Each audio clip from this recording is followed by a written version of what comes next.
khơi nó quạt kiến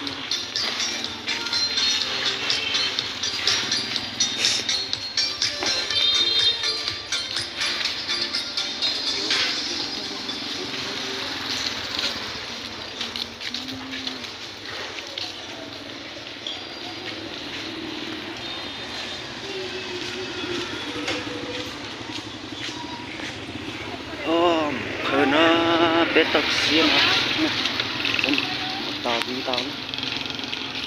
đập cực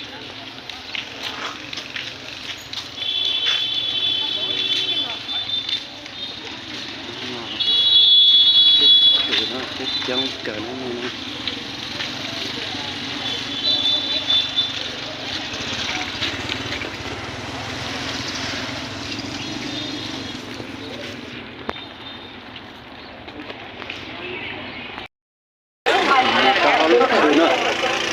nó chỉ mua đàn đá cho giảm mua chờ một nòng nó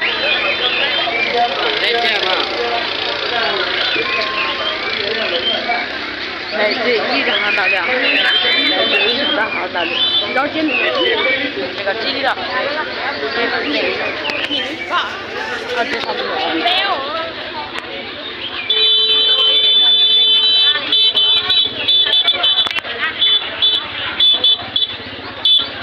trong cảng cáo chữ này không chả có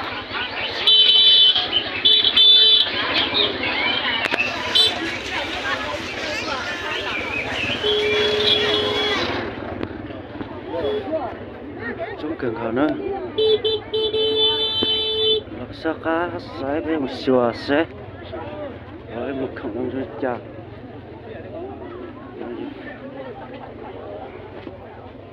là một áo nữa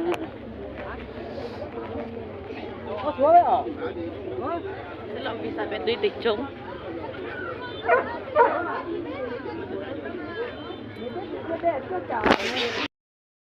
áo nào giật cả nữa nó thì giờ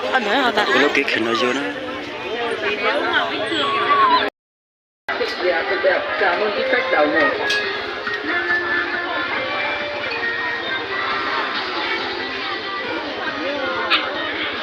chú cần cáo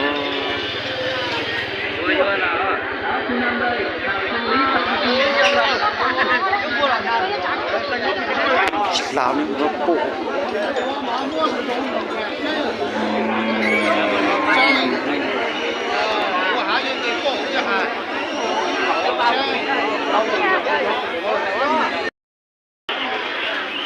chống cần cáo đó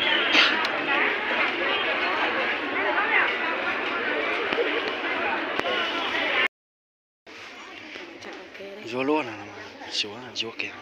đấy lấy cái nào lấy đi còn đây cái này S cái này bé hơn cái này to hơn một chút thấy đi lấy đi vừa mà cái S này vừa đó đấy không lấy cái này đi phủ thằng này bò gì không lúc tròn nó hả lấy con vải con bò gì không thế thằng này không lấy à Dũng tối thằng này chịu bao nhiêu lại mày một tháng mày bỏ đói bây giờ ăn rồi mày mà muốn không buồn ngủ à mày phải chạy đi chạy về nhiều mới không buồn ngủ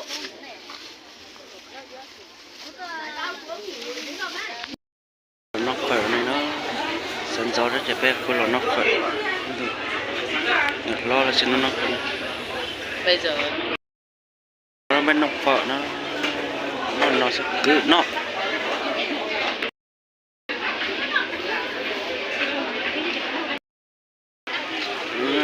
cứ chống cờ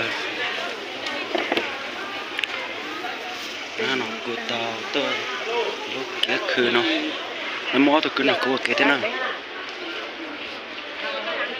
làm hết chuyện gì à mà uống giờ này chỗ đó mà ta có một chỉ có một cái chỗ ảnh về này giờ này đó cô một ta chắc cô mà ta phải cho chết một chỉ có một trong một cái gì à quả ít quả cho quả thì đấy gì mình nhung cho nó hả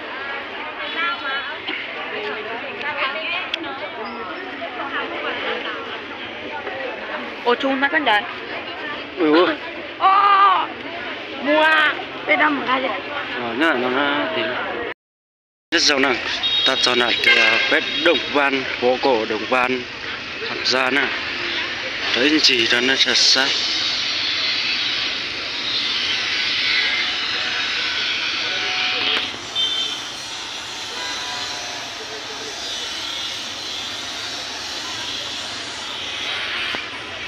Em mong ta xiên à, nhớ tao cho nhớ chứ. Thế tất cả nó thì tao để nó biết trong nó tầm oxy đập vào sao thế na.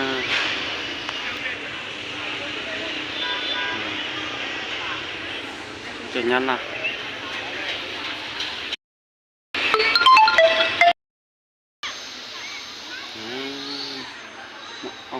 Cái thì nó nè.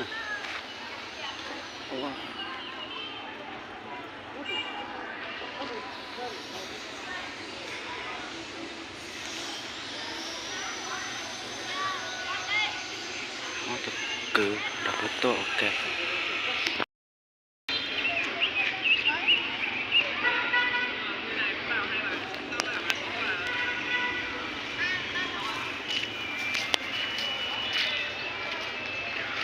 Nhớ rằng nó nằm một khai cháo đi nè, nó từ lòng cá thôi nè, cứ sẽ xăm một thả thế lo, cứ chỉ ta bắt thật lụt thế, nó ta bắt sợ nó, ta bắt sợ nó mà cứ nào nhé, ta cứ mà gì, rồi cái bộ bé là tao nó rồi cái kia hảo thế lo, sao ta chẳng chọc cá một xe, bộ cả nó bé hay nhiều sắc cá bên mà xếp có mấy tụi lần cá bét hạt thế nào